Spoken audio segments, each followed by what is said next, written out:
ফ্রান্সের ইসলাম বিদ্বেষের প্রতিবাদে ফরাসি পণ্য বয়কটের আহ্বান জানিয়ে জর্ডানের শপিং মলের দোকানে পোস্টার লাগান দোকানিরা।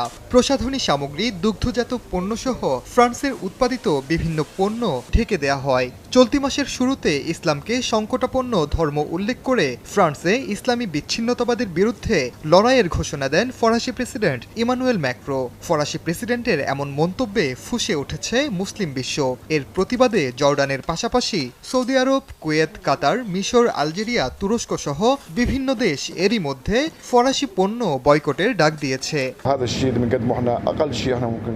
মুহাম্মদ সাল্লাল্লাহু আলাইহি ওয়াসাল্লামকে ভালোবেসে আমরা ফরাসি পণ্য বয়কট করেছি। আমাদের ধর্ম ও মূলনীতিকে সম্মান করতে হবে। তাদের মতো আমাদেরও বাকস্বাধীনতা আছে। যেসব দেশ মুহাম্মদ সাল্লাল্লাহু আলাইহি ওয়াসাল্লামকে ভালোবাসবে তারা এগিয়ে এলে ফ্রান্সের অর্থনীতি শতভাগ ধসে পড়বে।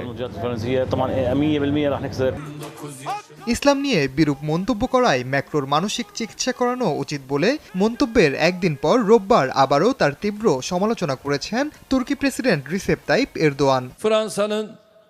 ফ্রান্সের প্রেসিডেন্ট সম্প্রতি তার পথ হারিয়ে ফেলেছেন। তিনি একটা রোগী, তার আসলেই চেক আপ করানো দরকার।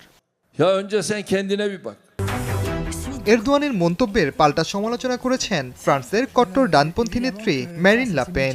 তুরস্কের বিরুদ্ধে ব্যবস্থা নিতে এরই মধ্যে দেশটিতে নিযুক্ত ফরাসি রাষ্ট্রদূতকে ডেকে আলোচনা করা হচ্ছে বলে জানান তিনি। তুরস্কে ইউরোপীয় ইউনিয়নের বিনিয়োগ সহ বিভিন্নভাবে দেশটিকে সহায়তা করা নিয়েও প্রশ্ন তুলেন লাপেন।